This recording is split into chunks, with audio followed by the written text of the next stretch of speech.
It doesn't matter what drug you use, what intervention, if you are not metabolically healthy, you are never going to be stepping into true longevity, true health span, true lifespan. So first and foremost, everything comes back to metabolic health. And largely, that is lifestyle interventions that get us there. Is that true? Yes, 100%. So let's expand on that a little bit further. What is metabolic health, and how does somebody listening today know if they have it or if they don't have good quality metabolic health? Well, metabolic health, in just this most simplistic definition of metabolism, is that when you take in calories in whatever form, in carbohydrates, fats, or proteins, that your body will hopefully metabolize them into cellular energy in its most basic form and convert them into the building blocks that we need inside our body. So some of it gets converted to energy, some of it gets reformatted into new proteins, which is what all of our organ systems are made up of. And some of it, the fat goes down the right pathways and we have myelination around our nerves. We have the building blocks of our brain and cholesterol and our steroid hormones. So the idea is that that system would work efficiently, but we need a couple players in place working well, like insulin sensitivity, insulin signaling. We need those metabolic pathways to be optimized. And unfortunately, in US adults, we're looking at, 2018 data showed that 94% of US adults have busted metabolic health. So we're looking at a whole group of individuals in large are metabolically unhealthy. And so what that means is that they are sequestering their calories into their fat cells. They are having hyperglycemia or high blood sugars, which is causing a lot of issues. Basically, high blood sugar will cause caramelizing. Like your cellular layers literally caramelize in the face of extreme sugars. And insulin is being cranked out of the pancreas in an attempt to regulate all this. And insulin is pro-grow, which is awesome when you're trying to build muscle, and it's not so awesome when you've got cancer happening. So it's an anabolic steroid, but it's not always working in our favor when we are bathing in it, when we're swimming in it. So humans right now, and we've exported this across the world, so humans are swimming in excess blood sugar and excess insulin, and it's causing them to be sick, fat, and die early from a whole variety of different disease processes. What are some of those disease processes that are connected to poor metabolic health? Just name a few so that we can be on the same page. Cardiovascular disease is number one. If you look at the stats over the past few years of the top 3 causes of death, it was cardiovascular disease by far. 3 times as many people were dying of cardiovascular disease as was dying of COVID. And right in the middle is cancer. So cancer and cardiovascular disease are right on that pathway of busted metabolic health. Those are probably the top 2, obviously. And I firmly believe that all 3 of those conditions or poor outcomes are being driven by poor metabolic health. I think the pandemic was being driven by poor metabolic health. We have the data to show that. And the pathway that happens is you start with metabolic dysfunction. You don't realize it because your doctor's not looking for it. You might get some fatty liver. You might get some fatty pancreas. Both of those lead to really poor outcomes. Fatty liver is a big deal. It's been normalized. It leads to cirrhosis, but more importantly, it leads to liver cancer. We're looking at an epidemic of liver transplant need in the next several years that people are not giving any, weight to or merit to, but it's a real issue. Down that pathway, if the cardiovascular disease doesn't take you out in the process, you will magically fall upon type 2 diabetes. And they will say, oh, you have hit the magic number on your labs. You're a type 2 diabetic now. The damage has been happening for 15, 20 years. And some of that damage is of the microvasculature. So you're looking at retinal damage, kidney damage, brain damage. And as that pathway goes down, those folks are looking at a life of dialysis because their kidneys fail if they make it that far, if the cardiovascular disease doesn't kick in first. Does this sound like America, right? Like this is the pathway. In there, you're getting your statin drug and your lipid drugs and all your other lifestyle drugs that you stay on forever that no one says boo about. They're totally normalized, but God forbid we try an intervention with a GLP-1. And then further along that pathway is dementia. So you don't know your name and someone's wiping your butt and you live in some kind of extended care home, right? Like that's where we're headed. And we can actually, the data has shown links to autism on this end and links to dementia on this end. So type 3 diabetes is dementia, right? Alzheimer's disease. So it's this trajectory that I have been watching happen over the course of my clinical career. with horror because I've watched it get worse and worse and worse and worse. And back when I started my practice, I took heat from my colleagues because they were like, oh, Dr. Tyna thinks everybody has metabolic dysfunction. And here we are. And everybody quite literally has metabolic dysfunction. And I was trying to sound the alarm decades ago. And I was telling people to lift weights and eat meat and go out in the sun decades ago. And everybody was sort of like, oh, that's not sexy. We're going to blow that off. You know, the health gurus online were telling people to go vegan and do yoga. And I was over here like, no, deadlift. You need to add more deadlifts. And here we are. The pandemic, I think, really highlighted what a metabolic disaster we are in. And nobody, even during it, that information was being censored. And I was being censored. And people trying to get that info out were being censored because we were sitting in such a pickle. There wasn't a whole lot we could do, right? Like if everybody has some level of metabolic dysfunction for the most part, including children are right on that trajectory, then we're sitting in a pretty precarious spot. To connect our first conversation and this conversation together, I feel like a big part of your message is that if we're talking about these tools like GLP-1, the vast majority of people who are out there talking about them, even with the benefits, they're completely ignoring metabolic health. So some people, although they talk about the benefits of just generally going from obese to not obese, they're not in the weeds of metabolic health. So theoretically, you could have people who are getting skinnier because they're on these drugs, but they're not actually that much healthier. Yes, if you weigh less, you are less likely to get cancer. If you're not obese, you're less likely to get so many different diseases out there, including cardiovascular disease.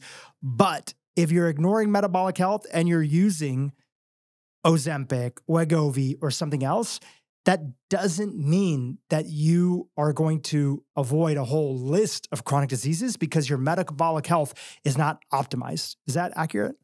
Yes. So there's two ways that I look at this. These peptides are not just a Band-Aid. They actually induce healing. So while an individual's on them at whatever dose, I think most folks are being dosed too high. We talked about that last time. But on whatever dose, they are getting the benefit of the metabolic healing process that's happening. So they're getting better insulin sensitivity. They're getting better insulin signaling. They're getting a whole host of benefits out of this. And then they are abruptly cut off usually because people say, oh, well, your insurance coverage is up, or however that works for most individuals in the medical care system. They get cut off. If they have not been taking all the steps to optimize their metabolic health along the way, all of those benefits are not going to completely go away right away, I don't think, because there has been some healing done. Peptides innately heal you. That's what peptides do. All these different peptides that we use are regenerative and healing to some degree.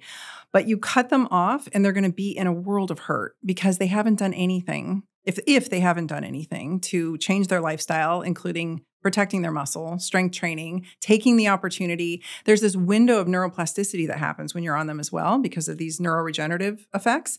And so they can literally rewire their brain into new habits. And there's this wonderful opportunity to completely overhaul their life while they're on them.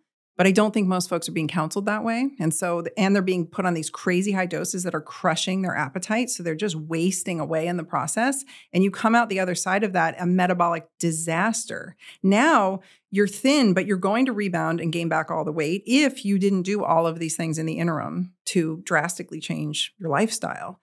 And then the other way I look at it is the way that I'm dosing it is I'm keeping people on it potentially for a long period of time because we use peptides and hormones for longevity. And so that means we cycle them and rotate them. But all of my patients are already doing most all of the things. But here's the big clincher. Some folks need help getting started.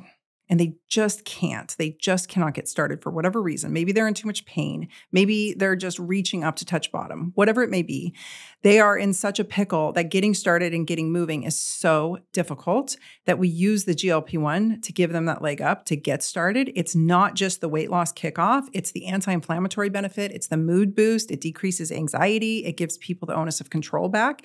And so I'm seeing with some folks who just, we didn't withhold the peptide and say, work harder and then I'll give it to you. It was, let's start you on this and let's see how you do. And within a few months, suddenly they're like, I want to move more. I want to start cooking at home. I have the energy. I feel better. And so there's two avenues you can take here. You can just use them as a crutch, monotherapy, substitute for everything and hope for the best. And I think you'll come out the other end spit out and in worse off shape. Or you can use them as a tool to piggyback, along with multiple tools, to piggyback onto a really healthy lifestyle and use it to ingrain in those better habits, those lifestyle habits those are non-negotiable for metabolic health. Like, you can't cheat that. We're going to get into how you know if you're metabolically healthy or not, what tests you run on patients, what tests you recommend people get. But before we do that, just to expand on my last question, I think some of the fair criticism that came in early on was when you're looking at a lot of these celebrities who say that they might be just eating a little bit of salad here and there or less processed food, they're not eating protein, they're not lifting weights, they're not doing this stuff. So even though they're skinnier, which they may get some benefits, they actually might be more frail as an individual. And that's always what gets attention initially. We can't let that dominate the conversation. But would you say that that was a fair critique of how it was being used early on? That people were obsessed about just looking thin, but that you could be thin and weak and potentially not that much better off metabolically, even though there are some therapeutic benefits that were there. Is that fair to say? Well, yeah, as a lifelong anorexic, I mean, I've dealt with anorexia most of my life, and the only way I got out of it was through strength training. So actively engaging in strength training over 10 years ago was what helped me finally get over it. And being skinny is addictive. So it's really easy. And, in Hollywood and in any industry where you've got doctors catering to these clients, you're going to see abuse of all kinds of medications. We've seen multiple celebrities die from accidental overdoses, that their doctors provided them. So yes, that is a very slippery slope. Those women are looking at hip fractures down the line. That's no way to go. I found myself in my 30s able to fit into the same pair of jeans I wore in high school, but my labs looked atrocious and I was skinny fat. My metabolic health was a complete disaster. I mean, it was a complete disaster. My labs looked like I either had cancer or I was headed right into type 2 diabetes. And it's because I was all fat and bone. I had no muscle on me. And I was in naturopathic medical school. Like, I was in the middle of learning about all of this and chiropractic college. And I was sitting over here in chronic pain, skin and bones, feeling like if I fell over, I was going to shatter. And that's how most of them look to me. You get bumped by something wrong and they're going to break. And that's just absolutely no way to live your life. There's no sustainability in that. There's no longevity. And if we've seen anything, if I look back at like the Stevie Nicks and the, just that whole era of rock stars and actresses, and I'm not particularly trying to throw anyone under the bus because they all look lovely, but we've seen like Linda Ronstadt as an example. You look back at videos of how thin they were. That was, I'm going to guess, the cocaine days, in music. The cocaine diet. And these were very, very, very thin women. And the bulk of them either they're still alive or they've since passed, they all ended up quite overweight because they completely blew out their metabolic health. Right? They were just going for skinny. It was like, be skinny, however, whatever. We could get over-the-counter crack basically in the grocery store when I was growing up. There was diet pills. My mom was on, everybody was on them. So I grew up in Southern California. I know how this works.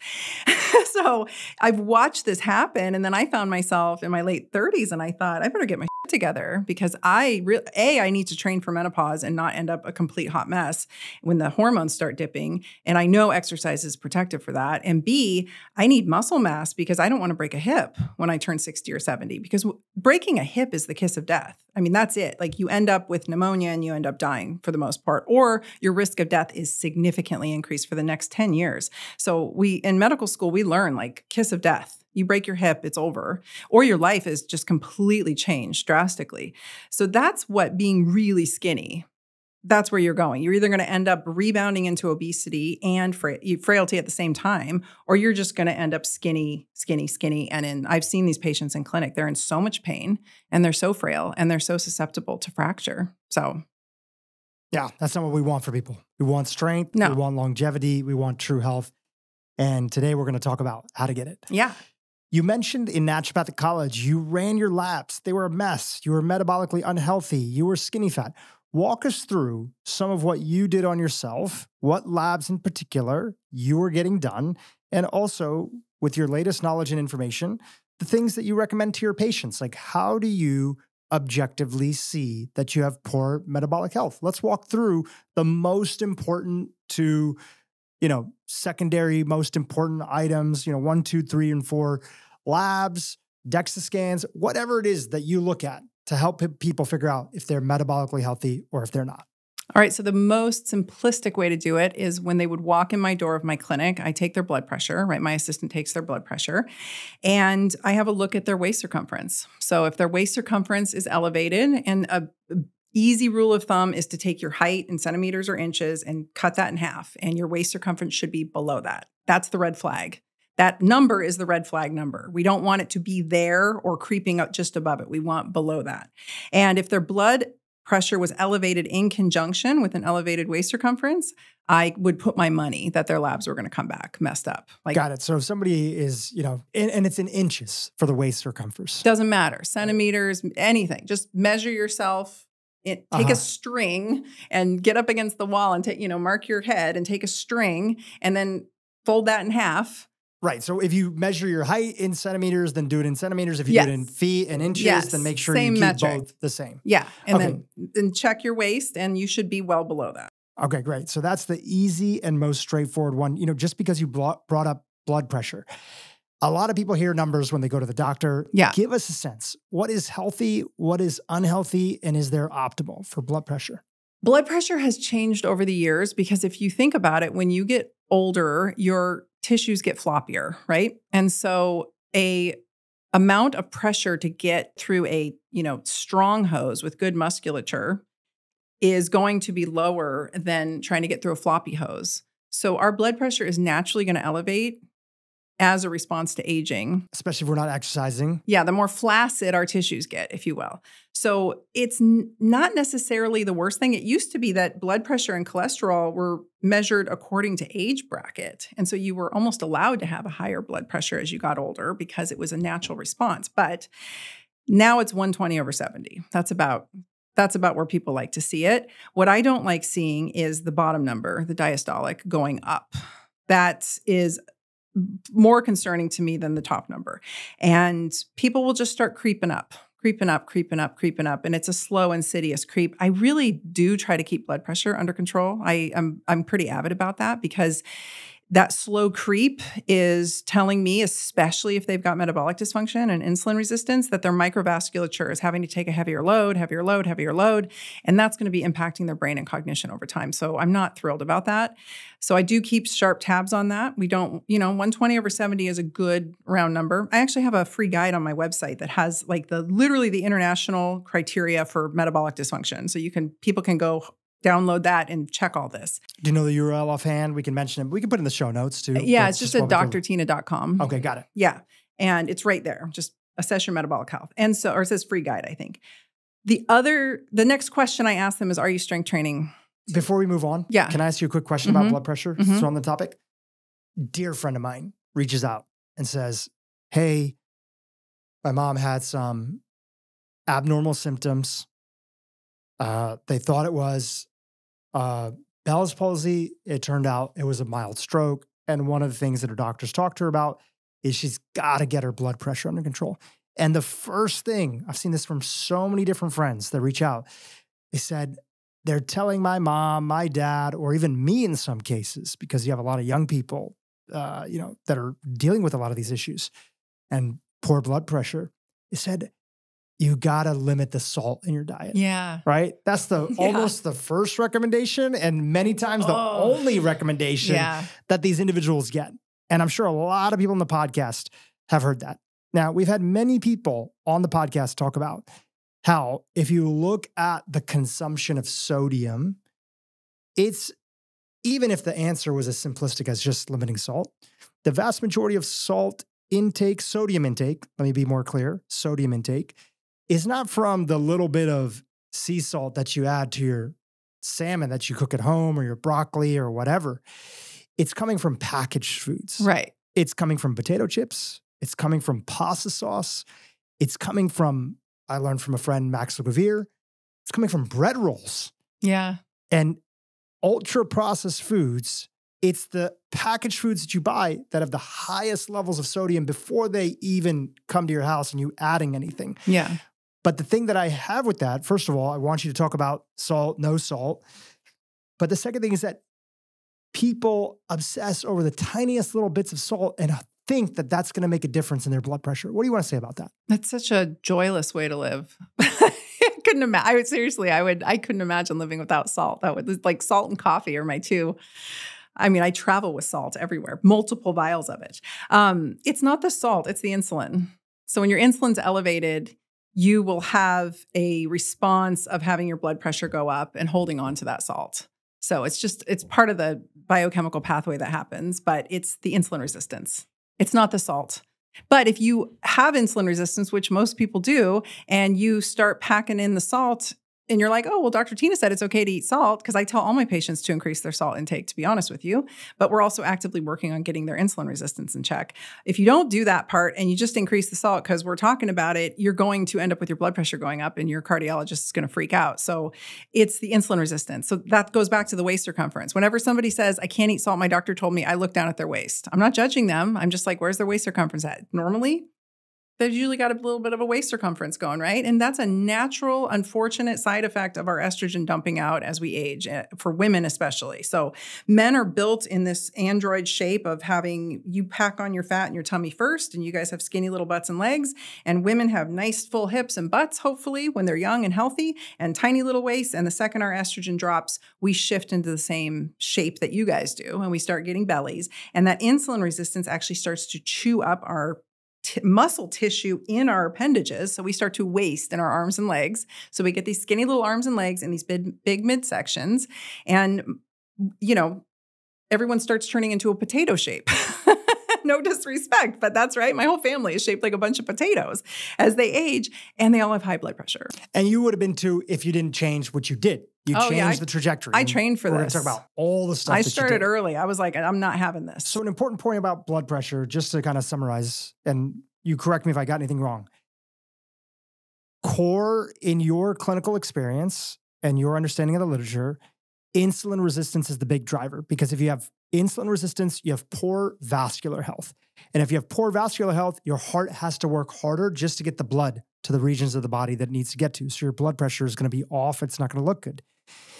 Salt can contribute. We did learn from Dr. Richard Johnson, who's been on this podcast, that we don't want people having a lot of sodium concentration without water. We want to dilute it, especially if they're dealing with kidney disease, high blood pressure, high uric acid. You know, these are all things that we want to take into account, because extreme concentrations of sodium for most of the population who are metabolically unhealthy, have insulin resistance, it's going to be negatively impacting them.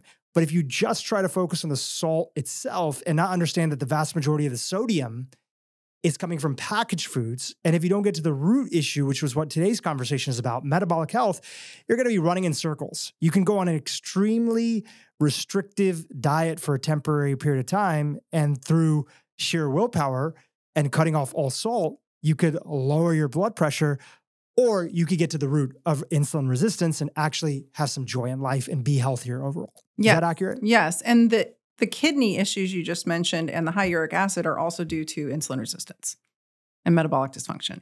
So that goes back to that constantly. So as folks age, they will start to see cysts on their kidneys, and they're benign cysts. And sometimes they'll get biopsied and they'll be like, we're not sure if these are benign or not. We should do surgery.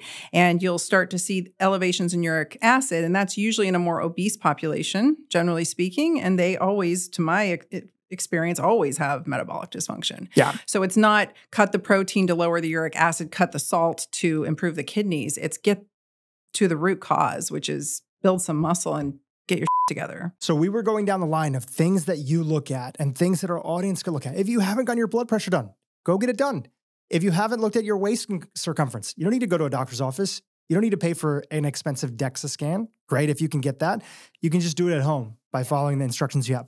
What's next from there? You were kind of about to get into it, and I cut you off to add some questions about blood pressure. Yeah, so if those are the first two markers, and then I ask them on their intake, how often do you strength train? And if they're not actively strength training, then I can almost guarantee 100% that they have metabolic dysfunction.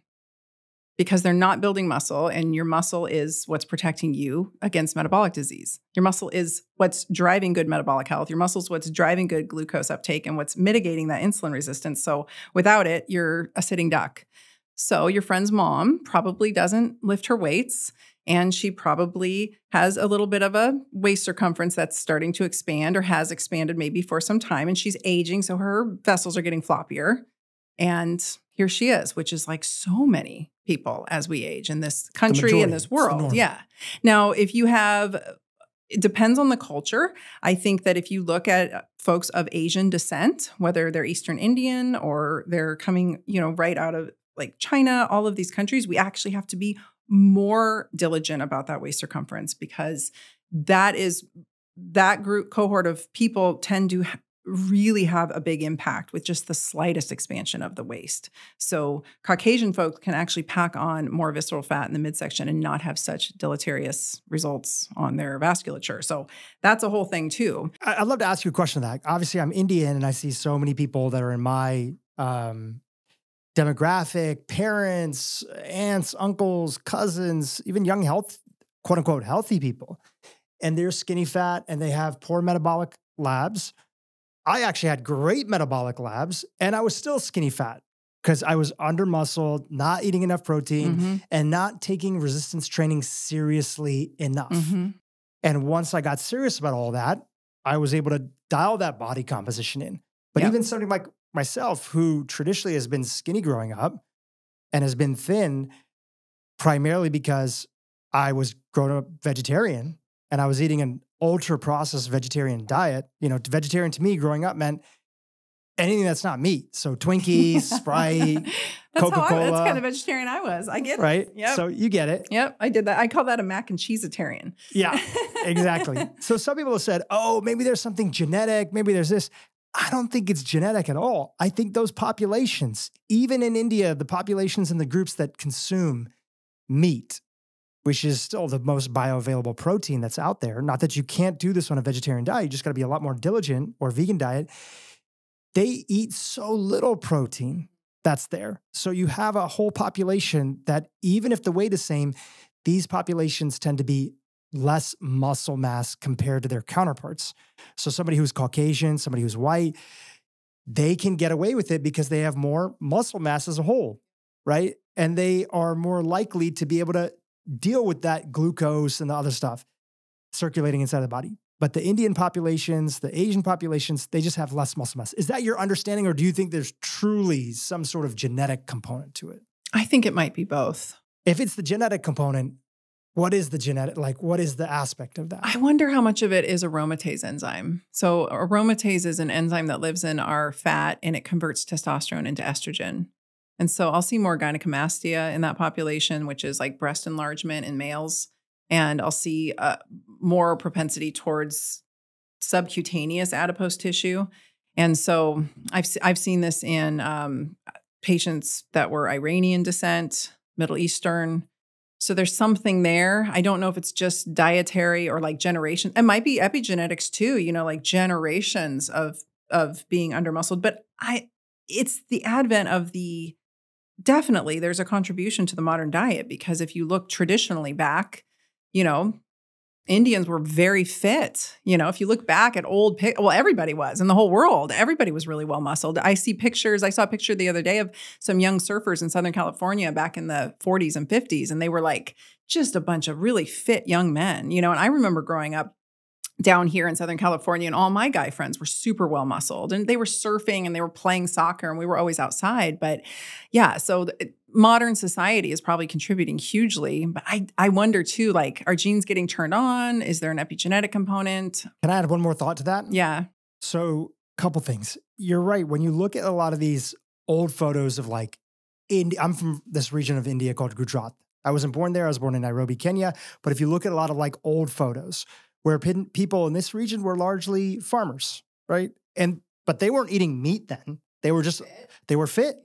They were fit. So it's not that they were consuming more protein. They weren't doing resistance training. They were just more active. In fact, they were probably having a lot of carbs back then too.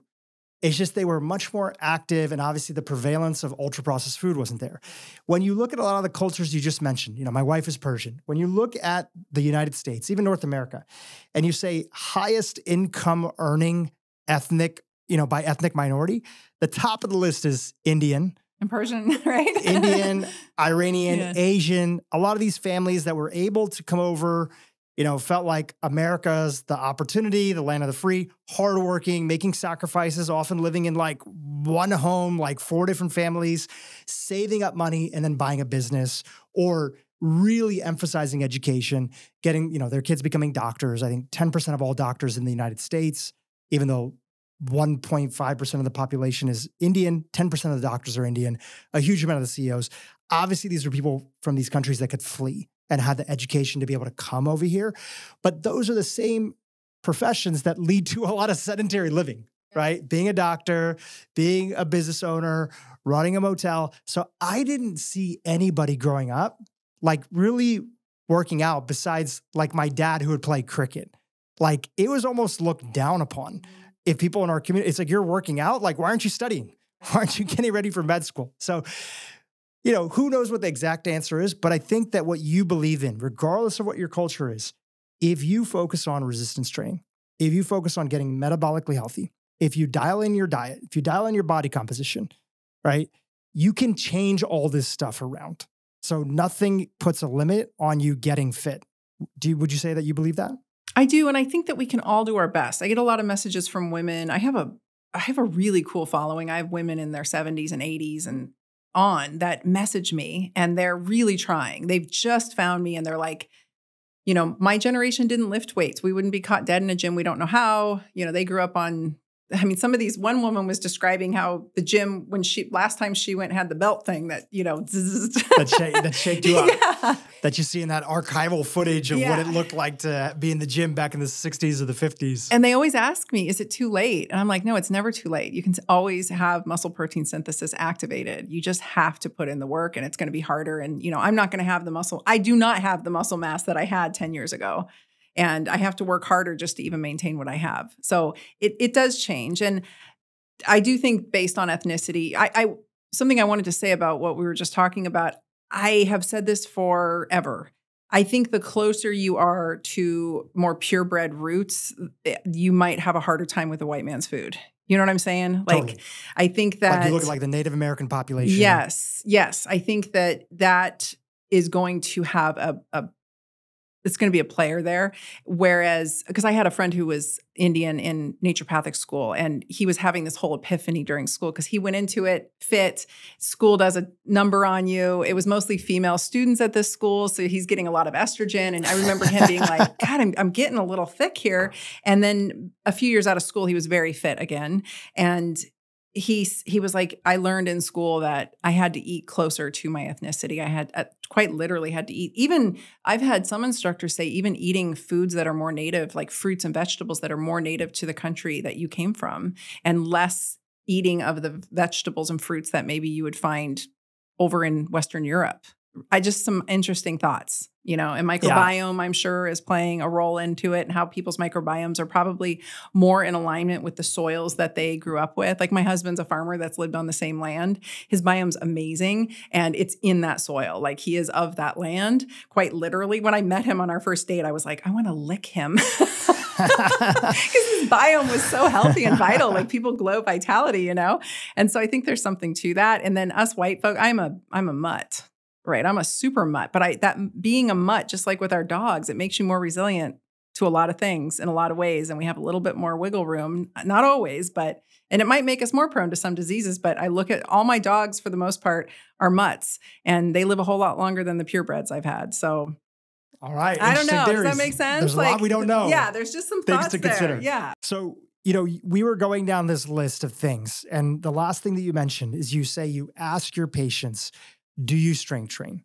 And if you're not regularly strength training, you know that they have some level of insulin. And I've shared my personal account is that when I got serious about strength training, and Dr. Gabrielle Line was a big part of that, and I connected with this group here in Los Angeles called Ultimate Performance that is very on you about coaching and very on top of it. They make you track all your calories, primarily because people generally have never audited their calories. And that's the first time, even somebody like me who's been in the wellness space for 20 years, I didn't fully get that when I'm cooking and I do the long pour of olive oil versus the short pour of olive oil, and I believe olive oil is healthy. I didn't see until I did that in real time that, wow, doing that every day when I'm cooking from home, breakfast, lunch, and dinner, that's like an extra 500 calories. And doing that every week, it's no wonder in a month, my body composition would be, especially if I'm under eating on protein, would not be optimal, right? So these are good calories, but they still, because I wasn't having awareness, I didn't understand the connection, right? That's there of like overdoing it on things. So I was strictly tracking for a period of time to take a look at my intake. The other reason why is that for somebody like me who's underweight on protein, and my sisters have seen this too, you vastly think that you're eating more protein than you are. And if everybody's telling you to get a gram of protein for your ideal target lean muscle mass that you're trying to have, I thought I was eating at least like 120 grams. I really should be eating like 160, 170 grams. I was eating often many days like 80 grams of protein. Yeah, I know. It's hard. You have no idea until you weigh your food a little bit and make some connection between what's there. Doesn't mean that it's a long-term solution for people, but just getting some sort of auditing. Anyways, where I was getting to is that by strength training regularly, 3 to 4 days a week, and in the beginning, it was just 3 days a week, and it's an hour at the gym with the trainer, and tracking my macros so I get some sense of making sure that I'm eating enough, which was my problem, and that I'm getting enough protein, I saw firsthand how quickly things shifted, right? Now, I'm not in the demographic of a woman who's going through perimenopause or menopause, and I understand that there are unique things that are going on in that situation. But what I saw is that even though my carbohydrate intake went up, because I was adding about a pound of muscle a month, my insulin was actually improving. Yeah. Even though it was in a good range, it was getting an even better range because I was simply growing muscle and not living as much of a sedentary life, getting in 10,000 steps a day. So these are things that you ask your patient because you know if they're not active, if they're not strength training, they're most likely not going to have metabolic health. You know, the reason that I like everything you've said so far, everything you've mentioned, you don't need to go get any additional lab work. We're going to get to lab work in a second, but these are all things that you can take an audit in at home. Yep. Anything you want to add to that? Sleep.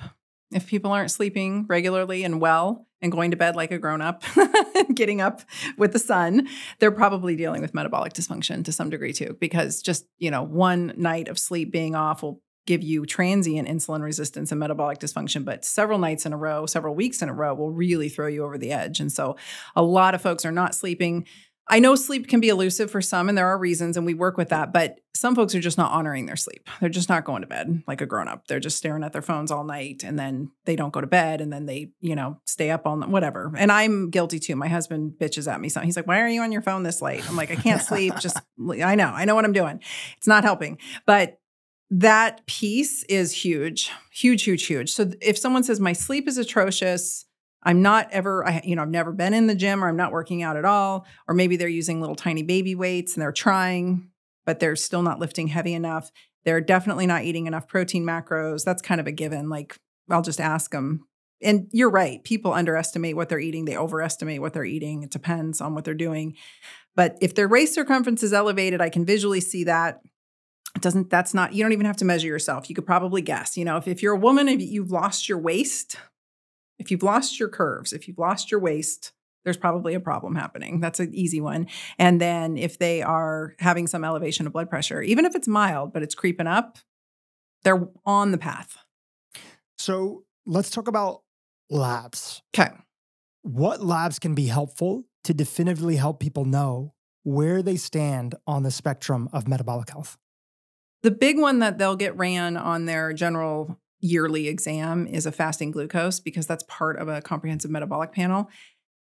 All that looks at is a snapshot in time during the moment when they had their blood drawn. Where was their fasting glucose? And when that number gets to 120, you have magically arrived at type 2 diabetes. And they say, you have type 2 diabetes. And I'm over here saying, we could have done something 15 years ago if you ran some other labs or you just paid attention. But we've normalized it in our society. So that's the big one that most people are only looking at. That's the only one they're getting. The problem with that is if you have aberrant cortisol surges in the morning because you're stressed out or you have a very stressful life, that's going to surge your glucose as well. So you can have aberrantly high fasting glucose in the morning, and it's just because your cortisol is off the charts. And so an example is I now use a CGM or a continuous glucose monitor, but I used to prick my finger. My mentor 30 years ago was having everybody buy the little home glucose monitors and pricking their finger at various times during the day, but especially in the morning. And I remember when I was in bankruptcy, single mom, trying to build my practice, stressed out of my mind. And I remember my morning glucose running at about 100 for months. I also wasn't sleeping at all because I was in such shambles financially that I couldn't sleep. I was terrified. And I had a little girl and I was trying to keep my dogs and my family together. And it was 100 consistently.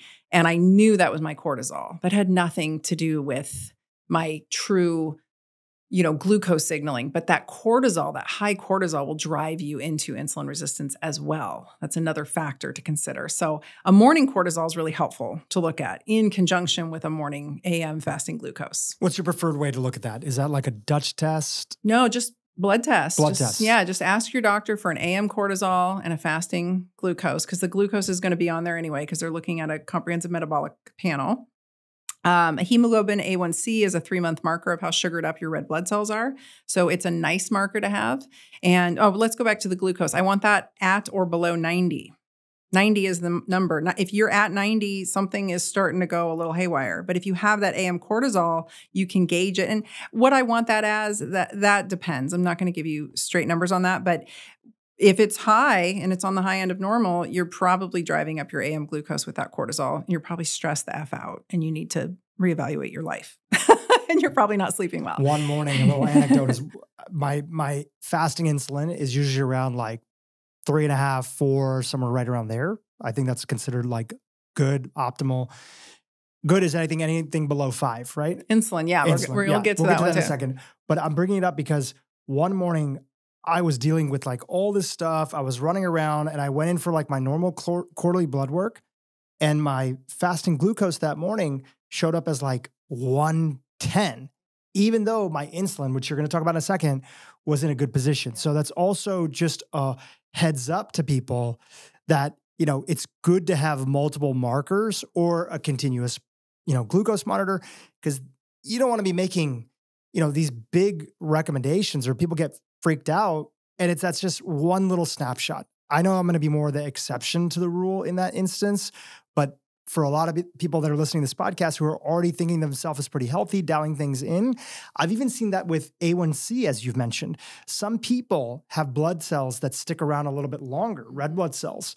And so my A1C always looks a little bit more elevated, even though my fasting insulin is in a good position. And I had learned through Chris Kresser, a friend of mine, that some individuals, their red blood cells stick around a little bit longer, so it can look like they have elevated A1C. Have you ever seen that before? Mine runs a little bit high, but it's usually in conjunction with how stressed out I am too. So I feel like there's a cortisol piece in there. I'm not sure exactly, but got it. The more stressed out I am, the higher my A1C goes.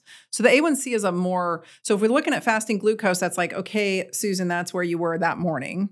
And let's admit, not having any food, not having any coffee, and trying to drive across town to get your blood drawn by 10 a.m. is kind of stressful. That's for me, that's not like the ideal way I start my day. Totally. So there's that. So that glucose is the snapshot in time is what I tell patients. Your A1C is the long-term marker. So folks a lot of times folks will have a great normal blood glucose, fasting glucose, but their A1C is high. And I'm like, you've been cheating. Something is awry or something's off. It's because that's the 3-month marker. It's a little bit more sensitive look into how they've been behaving the past 3 months. And again, it can be off for various reasons, but I like that at or below 5.5. I think 5.5 is where I draw the line. Another marker I like to look at is fasting insulin. And not a lot of doctors will run that. In fact, a lot of doctors will give you a lot of grief if you ask for it. They're like, you're not diabetic. I'm like, yeah, but most people are on the way. So maybe we should all check that. So fasting insulin, I like between 2 and 5. Below 2 or close to 2 is actually a sign of pretty severe burnout. and it's not great. I used to run at 1 to 2 when I was really, really burned out, and I've been there. It sucks. You're not even making any insulin. Were you also on like an extreme low carb diet? Yeah. Okay. Yeah. That's a little bit not, I mean, some people say, oh, that's fine. I'm like, I don't know. Most people feel like shit when they're down there, like in general, like I felt like shit all the time.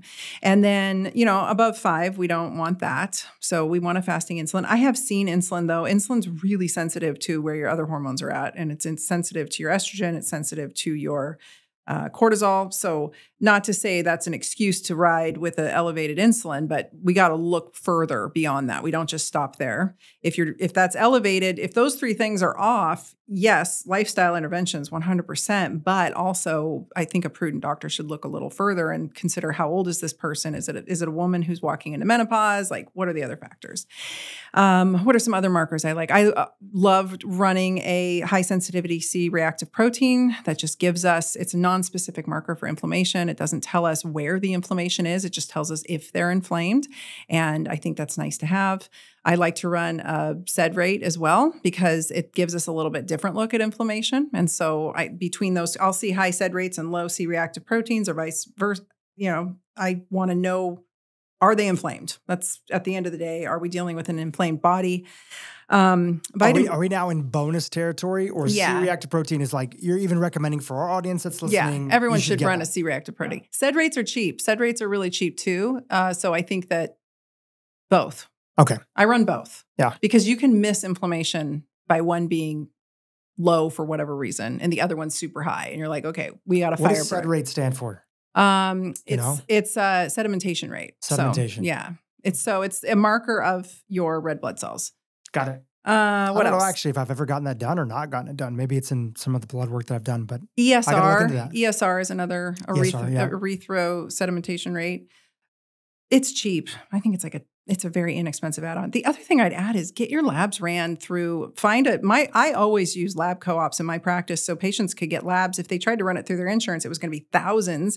And if I ran them, it was like $200. Yep. So there's so many great options now to get your blood done. There's kits you can order. There's so many things you can do at home, blood spot tests, like just take control of that and manage that, because sending that stuff off through your insurance is potentially going to land you with a massive bill that is so much bigger than what it would have cost you to just pay out of cash. And I also have never, ever trusted using my insurance for anything. And so I do everything I can out of pocket. Even when I was broken in bankruptcy, I was paying for things out of pocket because I just don't trust the system entirely. Yeah.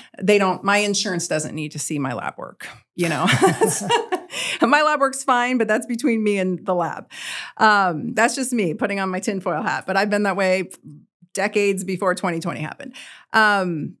I think vitamin D is really important. Vitamin D can tell us a lot. It's really hard to get someone's vitamin D up if they have a lot of adipose tissue on them and if they're inflamed. So if they're rocking a lot of inflammation, D won't come up. And it's the 25OH vitamin D. It just won't come up, but they might have a high 125. So these are extra add-ons, but vitamin D can be quite inexpensive. And right now I have no idea why, but the powers that be in the medical establishment are saying we don't need to run vitamin Ds on people anymore. It's like they cannot make up their mind, but we know that people had significantly poorer outcomes with COVID when their vitamin D was low. So really get your vitamin D ran, pay out of pocket for that. I think it's like $50. It's worth it. So that's an important one just to have around, because there's just so much correlation to things that we don't want happening with low vitamin D. We want to know where that's at, especially if you're a person of color and you have darker skin and you have darker melanocytes, you're going to not probably be making as much vitamin D in that 20 minutes outside that I would be. Yeah. And we're not getting as much sun. And that's typically how we've always gotten vitamin D. So if people are not making up for that with some supplementation, they're going to run into problems. Where do you like to see? You see a lot of different ranges, especially in the wellness, integrative, functional space.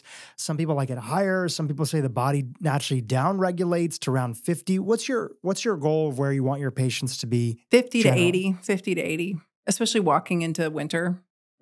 So every single late summer, early fall, my entire family starts on vitamin C, zinc, and D. I've been doing that for decades. It was really ironic because in 2020, I was not allowed to talk about that without fear of being deplatformed. And I was like, but we've been doing this forever. Like, I'm not talking about any particular virus. Like, this is just how we don't get upper respiratory disease.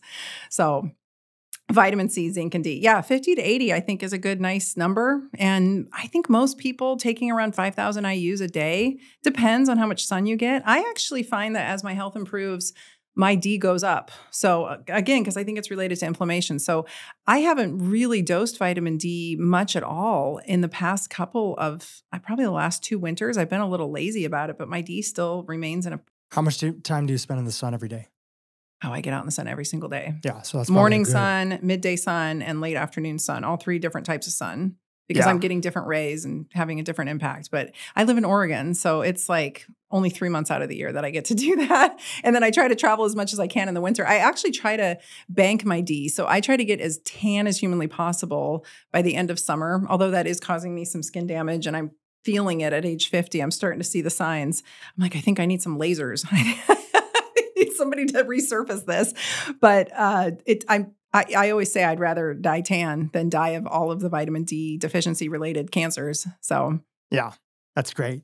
So you were continuing down the list of things that people can get done, or if they've already gotten these done, they can do a little bit of an inventory. And generally speaking, I find that individuals have a feeling that, you know what, I don't feel my best, my body composition isn't dialed in, and I want to feel better. And sure, if that ends up having me look better too, amazing.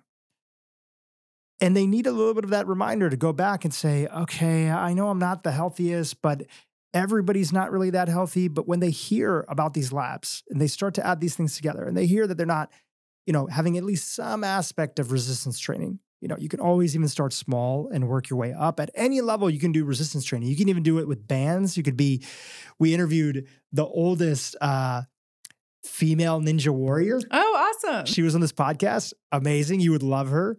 I think everybody calls her friends call her Ginny. And she got diagnosed with osteopenia by her doctor. Yeah. And she came back and she was saying she was feeling very sorry for herself. This was at the age of like 58. And her daughter had been getting really into CrossFit. And she was like, Mom, you can reverse this. You can get stronger. And she's like, no, I'm too old. She said, no, you're not. And we go deep into her story. We'll link to it in the show notes. But she got serious and said, I want to start strength training. And in the beginning, it was like she couldn't even do 1 pull-up, right? And that's a lot of people. So they get intimidated. And she said, look, work with a trainer. There's plenty of things you can do. Strengthen your back. That'll help you do pull-ups in the first place. Yep. Start off with resistance bands if the weights seem too heavy. And little by little, she stuck with it. And by the time that she turned like 70, 72, she was competing in her first official competition as the oldest American ninja warrior. That's amazing. I think I've seen her on Instagram. She's been on all these viral reels. You can do it at any age. You can do it at any age. Yeah. She added a ton of muscle mass and she feels amazing. And then she went back in to check because I think osteopenia is on the way to osteoporosis. Yeah. And they said, you must have gotten misdiagnosed because there's no evidence here that you have osteopenia anymore. And obviously she knew that her lifestyle was making a difference and her body and her bones and everything were getting stronger. So wherever you're at any age, maybe you find a trainer, maybe you start at the YMCA, you can get started. So these are all the things that people can do at home, right? Yeah, and there's a few more labs. Let me just quickly mention. Please. Well, let me say this first. Osteopenia and osteoporosis are just metabolic dysfunction of your bones. It's literally diabetes of the bones. And osteoarthritis is diabetes of the joints. So people don't realize that. That's all part of this. So if you're suddenly plagued with a bunch of, degenerative joint disease in your middle age, ironically, as your waist circumference is expanding, that is the insulin actually impacting your joints and leptin and the whole signaling cascade getting screwed up. This is one of the reasons I love GLP-1 so much. So that's a whole other thing. When you go in for your yearly physical, you're going to get a comprehensive metabolic panel. So they're going to be looking at your liver enzymes. If those are elevated, it means you've got the start of fatty liver. And what often happens, it's completely been normalized and your doctor will say, you've got a little fatty liver, but that's okay. It's not okay. There's no version of fatty liver that's okay at all. So if you see elevated liver enzymes, you're having some activity in your liver. It doesn't mean your liver is diseased. It means your liver cells are active and they are secreting this enzyme to let you know your liver's being it's got a little stress on it.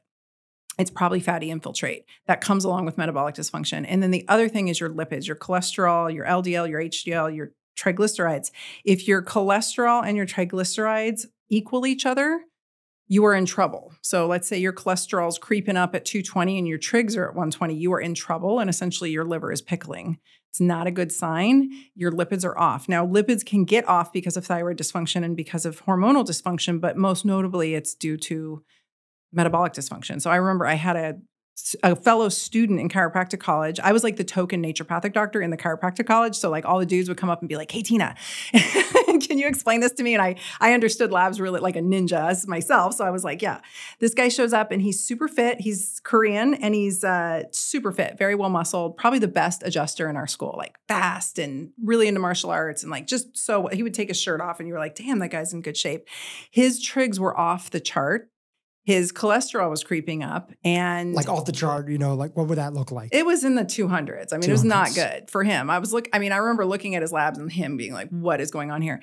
He also had elevated LDL and low HDL, right? That's not good. We don't want high DL. I'm not worried about these lipids causing heart disease the way that we have been traditionally taught, but we still can look at them in correlation to one another and see trends. So we don't want high LDL and low HDL. And I said, what are you doing? Are you like secretly an alcoholic and I don't know it? And he said, no, I don't drink hardly at all. And I said, well, what are you doing? And he was getting a soda every day. He was going to Carl's Jr.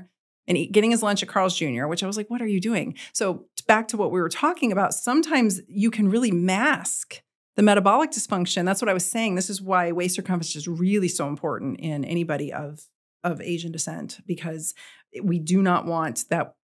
You guys can have atrocious labs and still have really great body composition. So there's trouble brewing. It was soda. He was drinking soda. And so then he switched to diet because he thought I wasn't clear enough. I was like, don't drink the freaking soda. But he switches to diet. They still look bad, but they actually looked a little bit better. And not that I'm a fan of diet by any means, but yeah, so Carl's Jr. and soda every day. But he was eating well for breakfast and dinner, seemingly. So anyway, that's just a great example. So you don't want your LDL above 100 and you don't want your HDL below 45. We want these in good ratios to one another. My LDL has always naturally been a little bit high, even with low triglycerides and high HDL. Yeah.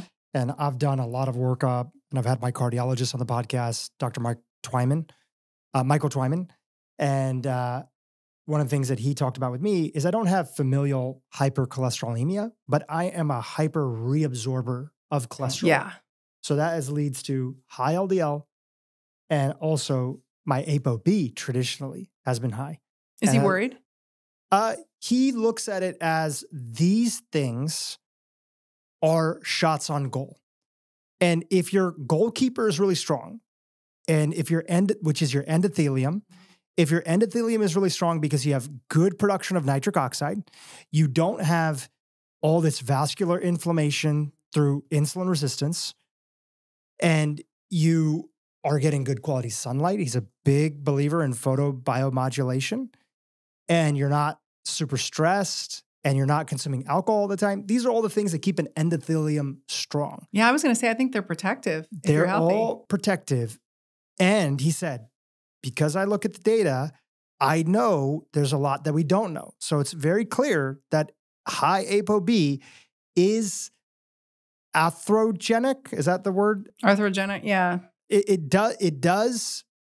is causative with vascular disease. And when these lipids are able to get into the endothelium and then you get these little pimples, that is the formation of these plaques that are there. So he said, in your case, you just have to weigh the pros and cons and the risks that are there. So after looking at all the different solutions, I said, oh, wow, I got these genetic tests done that showed me what, interventions would I respond to, what would do well. And because I'm a hyper reabsorber, one of the recommendations was, look, you can go on ezetimibe. That seems to be one of the best tolerated, and it's just blocking some of the reabsorption of these lipids. And it doesn't seem like there's a ton of side effects. And again, you got to make the decision because you're the patient, but here's the pros and cons. They are shots on goal, and your endothelium is incredibly strong. Yeah. I also got a CCTA scan to look at the actual plaque in my arteries, much deeper than a CT scan. And I had virtually no plaque at all whatsoever. Like he said, it was the best scan that he had seen of any male above the age of 40 years old. So that gives me peace of mind. And I know that heart disease is a big component for South Asians and skinny fat individuals who most of them are dealing with insulin resistance. So I've chosen to take the ezetimibe, and let's see, I may decide differently, but I'll tell you, it definitely lowered my ApoB, where I previously was at like 160. I've gotten down to, like 90, around 90-ish, 80, around there. So again, all pros and cons that you're just trying to weigh off in your journey of trying to decide how to make yourself healthy. Yeah, I think of it similarly. Like if something's a little off, I'm not terribly worried. I look at trends. I'm more interested in the trend, and I'm more interested in what the other lab markers are saying in conjunction. And then I'm more interested in how that individual's living their life. So this reminds me of something I saw. It was actually during, the past few years. And it was a doctor I follow who's really into metabolic health on Twitter. And he was actively seeing patients during the pandemic. And he basically threw up some lab values, and it had like a hemoglobin A1C, a C-reactive protein, and, a couple other markers. And he said, you guys consider this normal, and this patient's having a really hard time in hospital with COVID. We are not the same. It was something like that. And basically what he was saying was like, in conjunction, all of these together being a little bit off, little bit off, little bit off, little bit off, that is your typical middle-aged male in America with a little bit of belly fat, just a little bit of a dad bod, like just a little bit off is enough to put you into this really pro-inflammatory state, which would make you susceptible to all kinds of things, including what we've just been dealing with. So that was his point, was like, you guys look at this and brush it off and say, oh, this is just normal, because it has been normalized, right? But that doesn't mean this is ideal or optimal. And he's like, we are not the same, because all of that looks like a hot mess. And it's so true. Yeah. And I remember like turning to my husband and I was like, your labs look a little bit like this. Maybe you should listen to me. Like that middle age, it's easy to neglect it, and it's hard to see it, especially as a man, because you can really sort of pack it on throughout that torso, especially guys that are taller. You don't see it as much. You wear it well, right? Mm. But I'm telling you, that waist circumference is the truth teller. Well, you were talking about HDL, triglycerides, LDL, and where you look at that. Is there anything else that you want to say on the lab conversation? No, because all that's really inexpensive and really easy to get a hold of. Yeah. Like you're talking about more advanced lipid panels and some other fancy stuff, but just for your average American, you're going to get a comprehensive metabolic panel, which is going to have your liver enzymes, and you're going to have your cholesterol and lipids done. That's just part of annual physical exam. So you can easily just ask, hey, can we add on the D? Can we add on the C-reactive protein? Can we add, you don't necessarily need the SED rate, but it's nice to have in conjunction, and so you don't miss the inflammation. And you can add on the serum fasting insulin.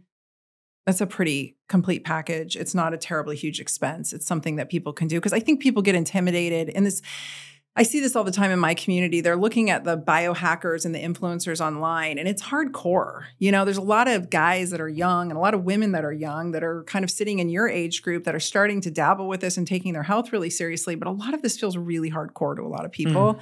And I'm over here dealing with patients who just more in reality, like these folks just want to live well, and they're not necessarily concerned about having like a perfect body composition. They just want to be happy and healthy. Yeah. And so like take what you have already that your insurance is covering on your annual, and like, let's just add a few factors and learn how to use it.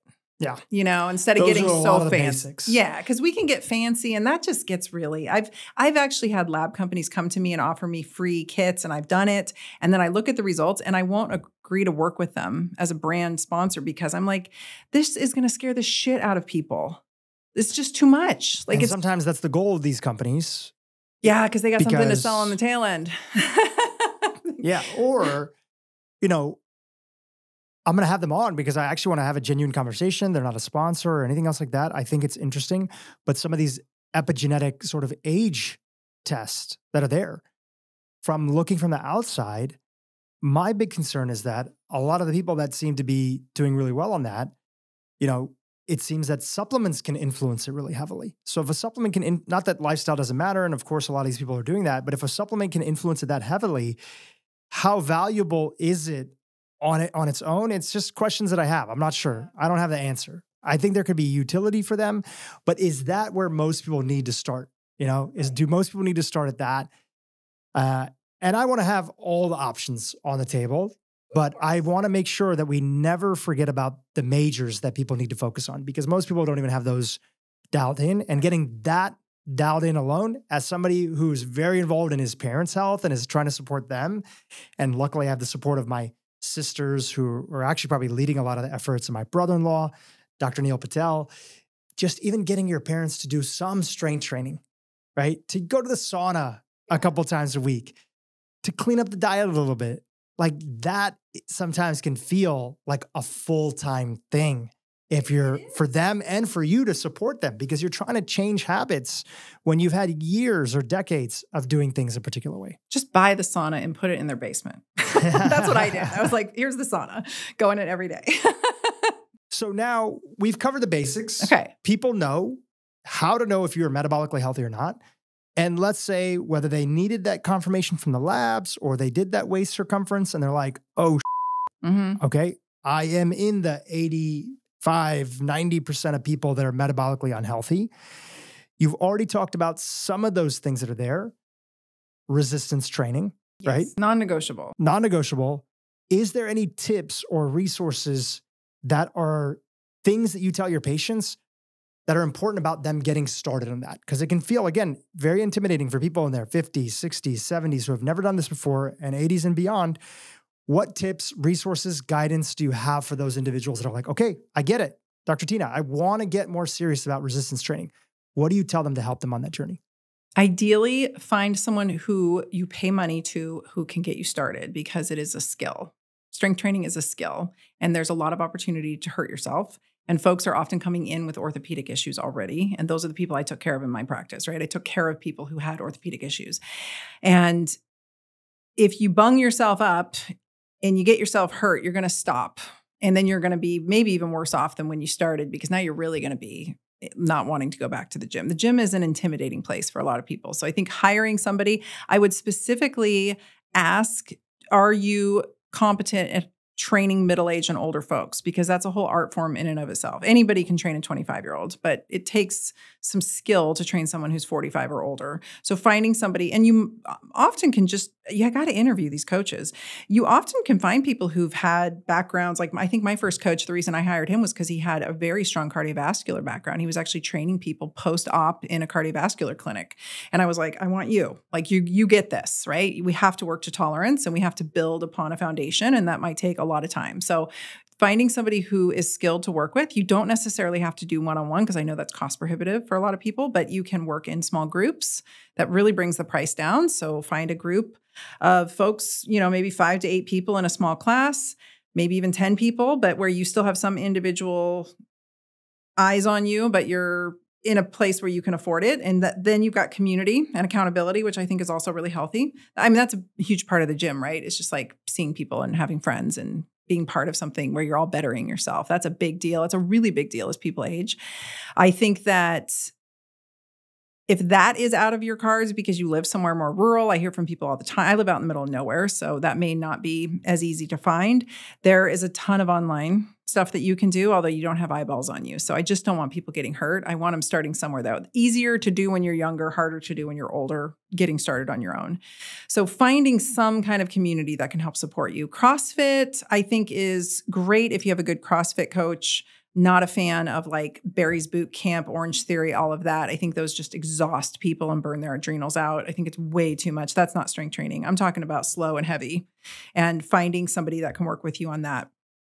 If you have to start at home with bands or small weights, that's fine. Body weights, actually, it's very difficult to hold your own body weight up for a lot of people. It's easier to start with weights sometimes. So kind of depends on where you're at. But if you have orthopedic faults, probably better money spent than hiring a functional medicine doctor. Yeah. Strongly believe that. Patients would come into my clinic. They'd want the full laboratory workup. They'd want the full regenerative injection therapy workup and treatment. And I'm like, why don't you spend all of these thousands of dollars on a strength and conditioning coach and come back to me in 3 to 6 months and tell me you don't feel better? And in many cases, and I'd send them all to the same gym because I knew these folks could train older folks or folks that had orthopedic compromise. And I would see them in the gym later and I'd be like, hey, how's the shoulder? They're like, it's great. Don't need you anymore. I'm like, okay, good. I did my job. I could have made a lot more money just shooting them up, but that's not the right thing to do. Oh, that's great advice. You're really helping people understand prioritization. Yeah. And that if they're focus on their body's innate ability to take care of itself. That's you don't naturopathic have medicine. to get involved with all these things, or you need less of the tools that are out Yes, there. I want people to have less. I don't want people taking 18 supplements and doing all. I mean, the biohacking community is cool that it got people interested, but like it really became a lot of overkill to me. I just feel like simplicity is so much easier to manage long term for people. You know, I'm trying to build a foundation so that you're a tough old broad and you don't break your hip. Yeah. There's biohacking as a sport. And just like Yes. there are sports where people get into all the statistics and this team versus another, and they get so emotional about stuff. And it's a sport, right? Yes. In that same way, we got to look at the biohacking stuff that's out there and say, okay, this is sport. I get that these people like to compete at this sport. That doesn't mean I need to pretend that I'm Tom Brady and start living or spending or try to live my life like he does, because I think that that's what I need to do if I'm interested in football, when generally you can have a lot more fun and save money if you just do things in a more simple way. So you can see a lot of the biohacking that's out there. It's a sport. People have a lot of different incentives to promote different things. And instead, you could just focus on the basics that are there. You're going to get a tremendous bang for the buck if you just focus on the basics. Yeah. And you get really good at them and you repeat them, which is not sexy and it's boring. People want sexy. People want to nerd out on stuff. I feel like too, guys like gadgets. So biohacking is really fun because it's like all these gadgets, but you just need some things that are basic and you need to do them consistently. And there's also this neurosis that happens, this like orthorexia and this neurosis that can occur with all of this journey for people. And they get way overwhelmed and they get totally freaked out and they start hyper focusing on like different lab markers and different this and that. And I'm like, dude, the cortisol is killing you. You're killing yourself with the neurosis. So ask my husband how often we run blood work. It's not much. It's not often. We should do it every year. We do it probably every 2 to 3 years. Like I really do not want to worry about a lot of this stuff anymore. I've been in that world of like being hyper-neurotic about my health and it did not serve me well. So I'm taking more of the approach of chilling out. I'm also not someone who's a big proponent of colonoscopies and mammograms. So that's me and my risk tolerance. I want to make that very clear. I just have a different risk tolerance and I have a different strategy about what I will do if something bad creeps up. Like I'm not of the ilk of like run every single lab and do every single thing. I think that's heroic medicine. And I think that's also done a lot of damage to our society. So I am much more of I will, do we want to run these lab markers? And I ask patients this, do you really want me to run all of this to see what we find? Is it going to change the treatment any? Like we have to really talk about that. Here are your treatment options based on what might show up. How are you going to handle this? Mm-hmm. And that is a big question no one asks. Yeah. And they get all these labs ran and then they're like, well, what am I going to do? And now a whole new neurosis starts. Mm. And you get more pokes and prods and, poking the bear, biopsying tiny little tumors that maybe are benign or not. I'm not saying don't do it. And again, that's up to folks' risk tolerance, but you open the capsule on a cancer, you now have invited a potential spread of that cancer. So we're poking the bear a lot in different ways in medicine. And I feel like the biohacking community is really perpetuating that. And I'm like, I'll just be over here running some basic labs every once in a while. And I'm going to just do everything else to take really good care of myself. Well, I appreciate you sharing your perspective because that's what this podcast is here for. They want to hear of how do you look at your worldview? What options do you present with your patients that are out there? And I want people to have access to all the information. And then they can decide how to make that prioritization themselves. And then you'll hear themes from different episodes. And one of the big themes that a lot of individuals, many of your friends, contemporaries who have been on this podcast too, have been talking about, and you're talking about here, is whatever you do, because we don't want to yuck somebody's yum. If you're not focusing on the basics and the majors, yes, none of the other shit matters. Yes, amen. And the same thing goes with even our last conversation, which is the topic of Ozempic and GLP-1s. Yes, even at low doses, they can be helpful. But if you don't plan on improving your metabolic health, you have to ask yourself, what are the long-term pros and cons of these things? The best of both worlds is that you've shared that these things for people who want to get better can kickstart in many instances and make it easier to double down on the metabolic health. And obviously, that's the best of both worlds if somebody chooses to go down that journey, right? So I want to bring it back to here because there's a few other things on metabolic health that you touched on that are just part of those basics. What do you want to say about the dietary side of stuff? So if resistance training and first understanding your labs and where they are, if those are a big part of it. What do you want to say about the dietary piece? Keep it simple. That's another thing. I really try to keep simple. And I focus on, honestly, just a chunk of protein. Animal protein is preferred. A chunk of protein at 3 meals a day, or 2 bigger meals a day. So a good gauge is the size of your hand. Eat a piece of meat the size of your hand. If it's not as long as your hand, then it should be thicker.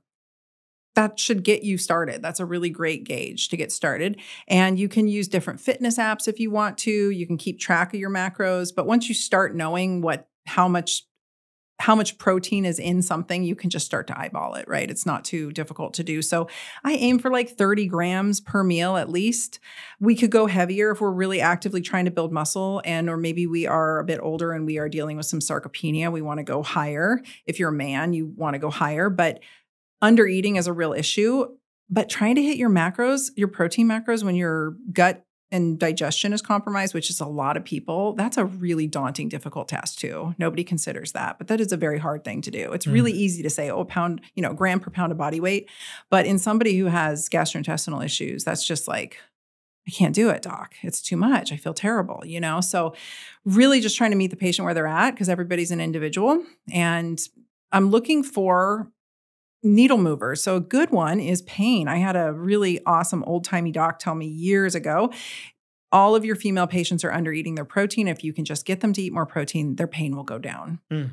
Any kind of pain that they're dealing with? It's a good gauge, right? Women in general are under eating protein, especially older women. Sure. And then we have to consider dentition as folks are aging. Their teeth are starting to have tooth problems. A lot of that is osteoporosis, especially in women. Their jaw bones are dissolving, and so their teeth are rattling around. So they're starting to have dentition issues. They want to blame it on I had dental work done 20 years ago in Mexico. It's that. I'm like, no, honey, it's your osteoporosis and your teeth are falling out of your head. And so they're eating less and less. We also have to look at societal factors, cultural beliefs, like getting somebody who's been a vegetarian, who's Indian, who's been vegetarian for generations, and you're trying to tell your grandma, like, I need you to eat meat, grandma. She's going to be like, we have to be respectful of that and try to work with it. I didn't even tell my grandmother that I started eating meat.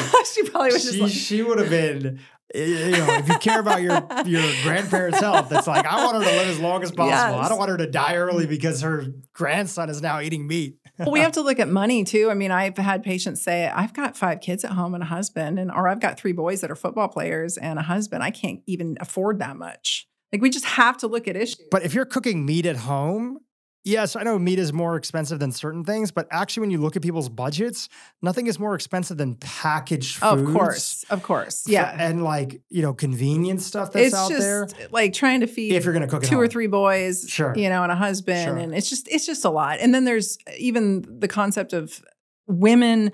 I've had so many female patients who have to cook their own food because their husbands refuse to eat that way and their kids refuse to eat that way. And they, for whatever reason, don't have the strength or don't have the position of power in the household to say, look, this is the way we're eating because I'm the cook. So she's making her own food over here. I mean, there's all kinds of factors to consider. But ideally, yes, we're getting adequate protein. And that would be roughly for women, I would say your average woman, 120 grams is a great goal. Not everyone's going to hit it, but that's a great goal for women, 150 or more for men. Animal protein is preferred. And the other part I want to mention, when women lose their partners, they stop cooking and they often will have a quick deterioration in their health because they stop eating and they start eating canned foods and packaged foods because they don't have anyone to cook for anymore. Wow. And so this is actually really common. And I took care of a lot of little old ladies that I inherited from my mentor, and their health was deteriorating and their protein was so abysmally low because they were alone and they were sad and they were lonely. Snacking is a lot easier than cooking up a meal when you don't have your husband. What's the answer if somebody's in that situation or somebody they love is in that situation? Protein powder. Or even, is it a bigger answer? Like, I know this is like such a complex issue, but is it community? Yeah, it is. Right? If we can find it. But unfortunately, like, community in many cases is church, and church loves to feed you a bunch of sweets and snacks and baked goods. It's hard. It's like trying to get our church to shift serving cookies. What I actually tell them is, like, if snacky foods are easier for anyone whose snacky foods are easier, I'm a snacky food girl. I grew up like latchkey kid eating whatever. I was like ultra carb addicted, ultra addicted to ultra refined carbs. And so for me, beef jerky, meat sticks, hard boiled eggs, string cheese, whatever kind of like quick proteins we can do might be a better solution. And then like focus on one good meal. I don't know. That's what I tell my patients. It's just, and chewing on beef jerky and chewing on stuff that's hard to chew on is really, really great for that bone structure and for your facial structure. So we don't want to stop doing that. Ground beef, however we can get it in. But when you're looking at, I've even seen this with women when their kids move out, they all go to college and they're like, it's just me and my husband. And they're so sad. Like their whole purpose has just moved out. And that's all they've ever done is really like rearing their children is their life's work. And so we just have to take these things into consideration because in the online health space and the podcasts and the influencers, we're all just like making these blanket claims. And then I'm hearing from these women in real stories and they're like, this is hard. So from there, I'm not afraid of carbs, especially if you're strength training, eat the freaking carbs. Just don't eat a ton of them. If you get your protein in first, you won't eat as many carbs. If you go for the carbs first, you'll eat them all up. You'll gobble them all up. So eat your protein first, then go after your carbs. Fruits and vegetables, big fan of fruits, not a huge fan of a lot of vegetables. I feel like they can really aggravate people with gut issues. So I know it's controversial, but I love the vegetables that are actually fruits. So zucchini, squashes, things like that. Those are actually fruits because they avocado. They have seeds. So eating plenty of that. If leafy greens, because a lot of people they think eating big salads with some chicken on it's, that's what they're supposed to do. But then their guts are a mess and they're having chronic diarrhea. So we have to be cognizant of that. A lot of people have gastrointestinal issues. So maybe play with your intake of your vegetables, leafy, roughage, cooked, uncooked. I really think cooked vegetables are the way to go. And for most people for absorption, not raw. So salads, I'm not a fan of salads. I used to do great on like raw salads, like 50 different things in it. And just naturally, I noticed that as I aged, that same salad that I used to love, and when I eat it younger, because at one point in time I was doing like the raw food diet. I wasn't even cooking them. Oh my gosh. When that was a whole trend that was out there. But you had great digestive juices then. Yeah. And that same salad now, it's like I feel bloated. I don't feel as good. So I cook my vegetables and I feel a lot better. I make a stir fry, chicken sausage, this, that, whatever. And I make a little breakfast stir fry and I feel a lot better and I can still get my vegetables in. But even me, not that like I'm about to turn 42. That's not that old. And 50 is not old. 60 is not old. If we like take care of our body is so resilient. But even for me to see like, wow, I'm not digesting as well as I did before. That's interesting to notice. So I definitely have seen that. Everything atrophies, including your gut lining. So your gut lining is atrophying, and with it comes all of the secretions that are supposed to be happening.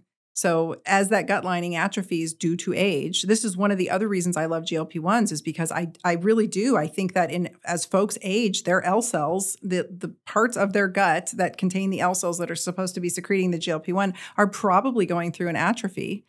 And they may not have such a vigorous GLP-1 production. And it's really easy to say, oh, just eat less and move more and take these herbs and your L cells will produce, these probiotics and we'll crank it up and we'll promote GLP-1 production. And I'm like, yeah, if their L cells are not totally petered out, and considering a lot of folks have gastrointestinal inflammation, IBS and bloating and distension, and a lot of people, my daughter is 24 and all of them have gut issues. It's crazy. Yeah. So these are just considerations. Like having actual patients in front of me, it's a whole different story than when I see the influencer crowd and their health advice. I'm like, that's hardcore, man. This doesn't fit everybody. Yeah. And I think the solution to that is more diverse voices that represent different population sets. Yeah. Right? Yeah. Like you coming in from the location that you're in, being the individual you are with the background, the patients that you took care of, including these little old ladies, you can come in and bring a different level of context that somebody may not have because they don't have that lived experience. So the more that we could feature people that have different backgrounds and are taking care of different people, the more that we're going to get real health advice, right? That actually can meet people where they are. And I will say, I generally took care of very active, healthy people.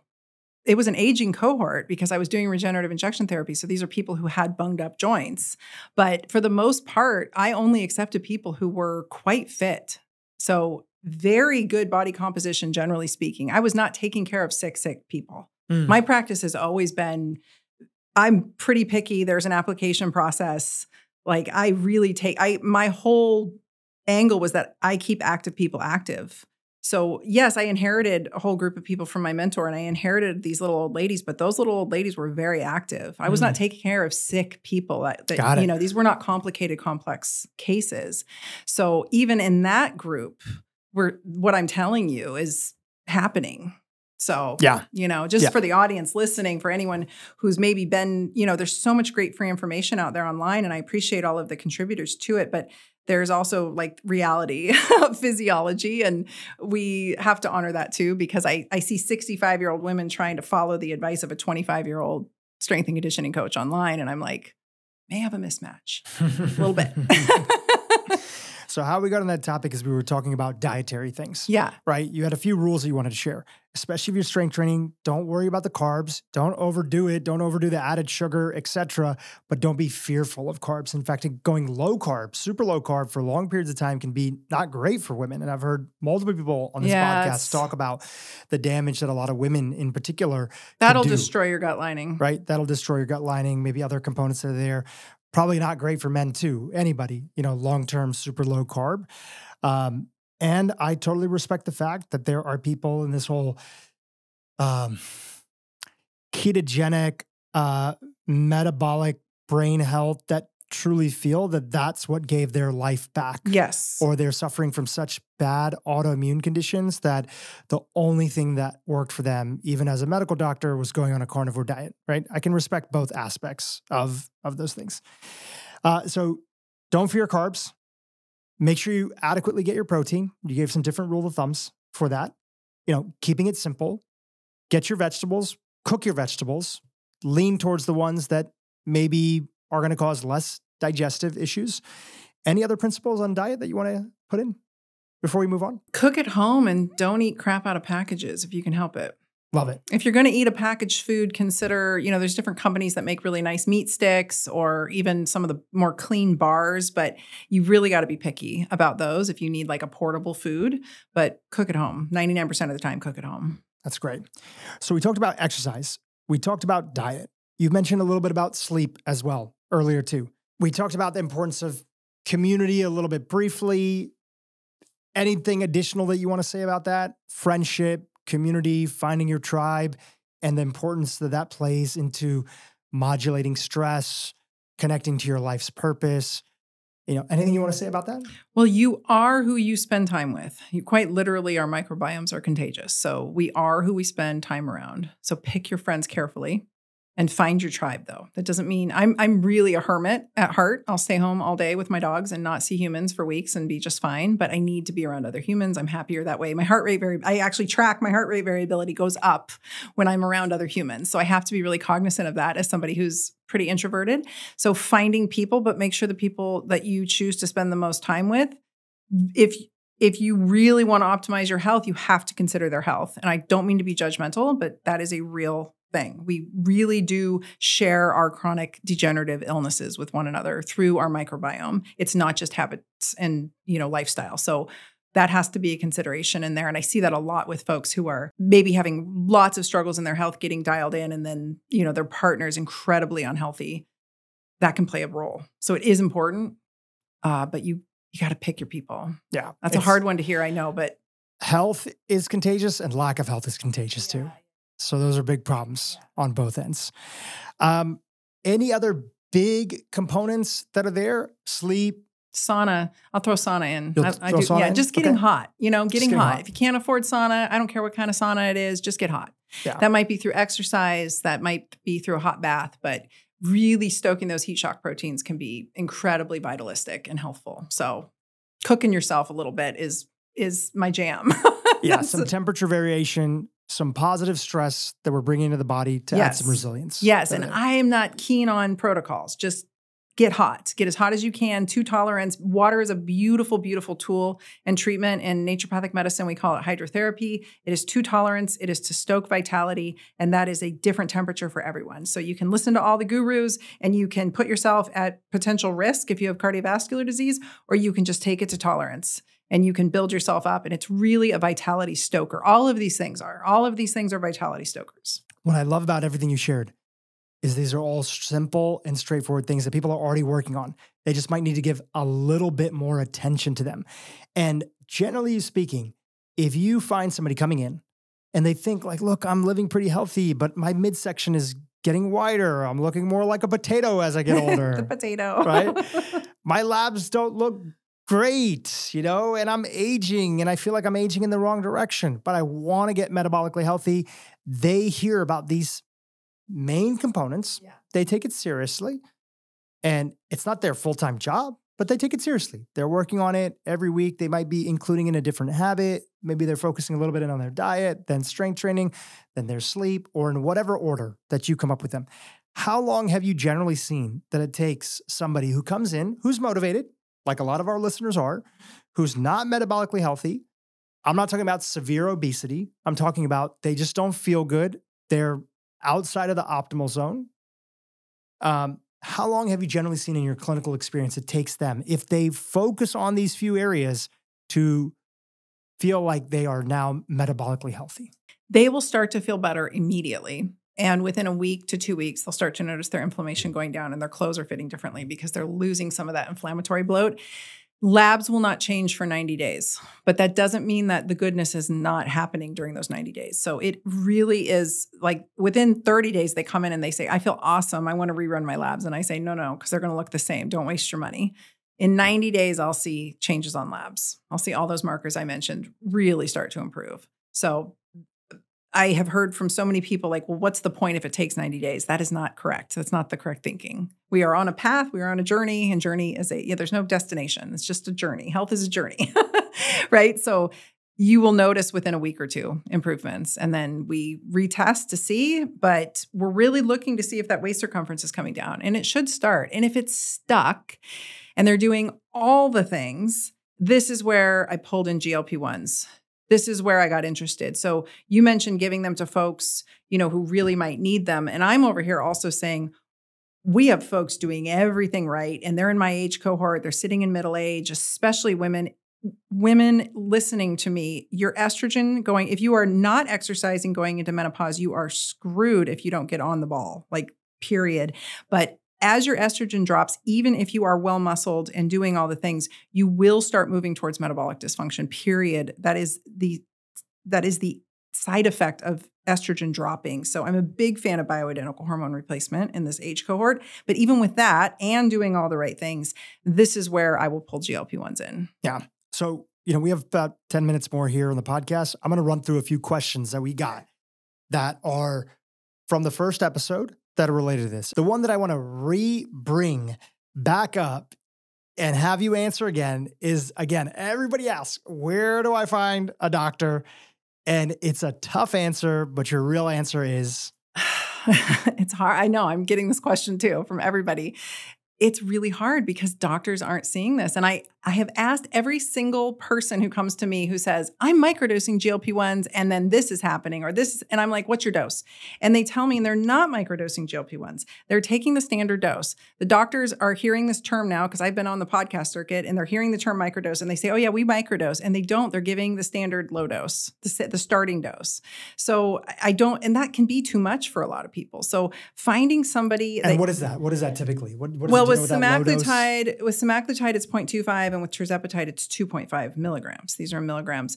So I just know all that to say is I don't think that the doctors get what I'm trying to lay down here. Yeah, there's not enough education across the board. Yeah. Because if they're doing 2.5 or 1.5, you're really talking about a microdose is what? It depends. It totally depends on the person. Range? A fraction of that. Yeah, so like 50%, 10%? Depends. It literally depends on the person in front of me. I cannot answer that. I mean, it depends on who's in front of me and what we need to do short-term and long. But bottom line, it's not a low dose. It's going to be a fraction of that, and that could include a big range. Yes, and some folks may need that low dose. So it depends on how adept someone is at functional medicine. And I'm finding that a lot of functional medicine doctors are not really adept at doing all the things. There's a lot of doctors out there who are functional medicine doctors who cannot or will not prescribe hormones. And I really think hormones are a big piece of this picture. And there are functional medicine doctors that cannot or will not prescribe GLP-1s.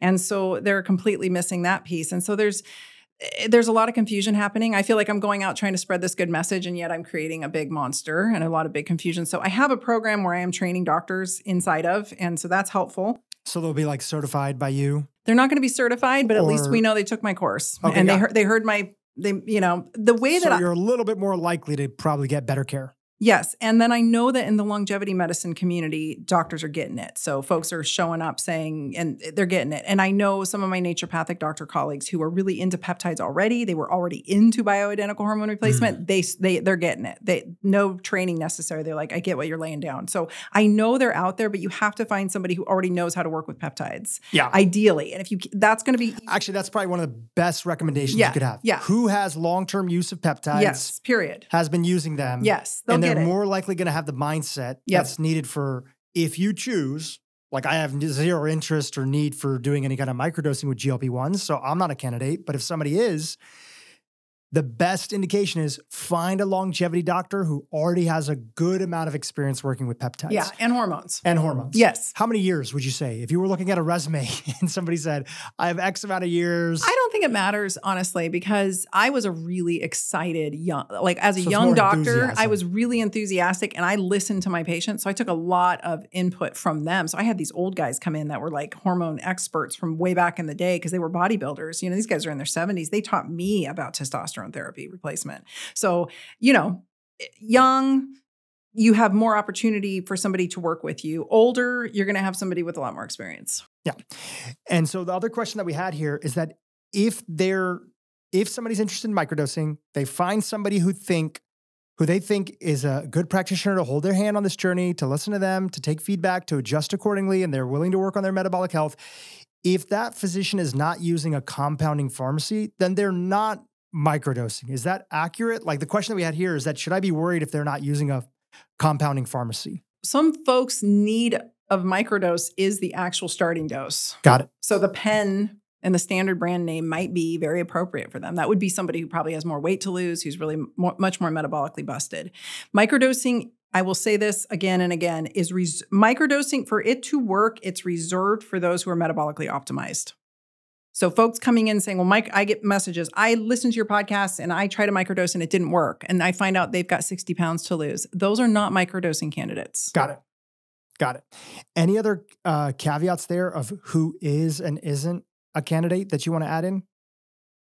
Like if you have more than 60 pounds to lose, you're saying even 30 pounds might not be. It really depends on how much muscle mass they have, what other therapeutics and interventions they're doing, what kind of lifestyle they lead. That really dictates the dose and that dictates where I'm going to go. And I have found that I've got to ramp it up on some people who are not as compliant with the lifestyle, and other folks are just I got to bring them down. I have colleagues who are listening to me who are finding it and they're getting themselves on it. And then they're messaging me, I'm microdosing and this is happening. And I'm like, honey, pull the dose down. You don't need that high. And they're taking a tiny little bit. So people's version of what they think my microdosing strategy is all over the board. And so that's the other component of my program, is half of the people in there are just the general public. And I really explain this in detail in conjunction with all the other therapeutics. It's like a full-blown lesson on how I approach a patient to get them metabolically well. And I think that having an education is the key component to finding a good physician. If you come in educated and your doc's willing to listen to you and you have the data and you have the information and you have the clinical rationale, most docs are willing, I have found, to work with you, especially in the functional medicine community. They're going to be more open. So my goal in there is to really educate people so that they can take full control of their health. So another question we have here from somebody who wrote in is, because you mentioned hormones and bioidentical hormones. If we have a woman listening today and they're in that stage of their life, perimenopause, menopause, they haven't had hormone intervention yet, should they first start with somebody on that and then consider this? Or should this both be tackled at the same time? Potentially the GLP and the hormones too?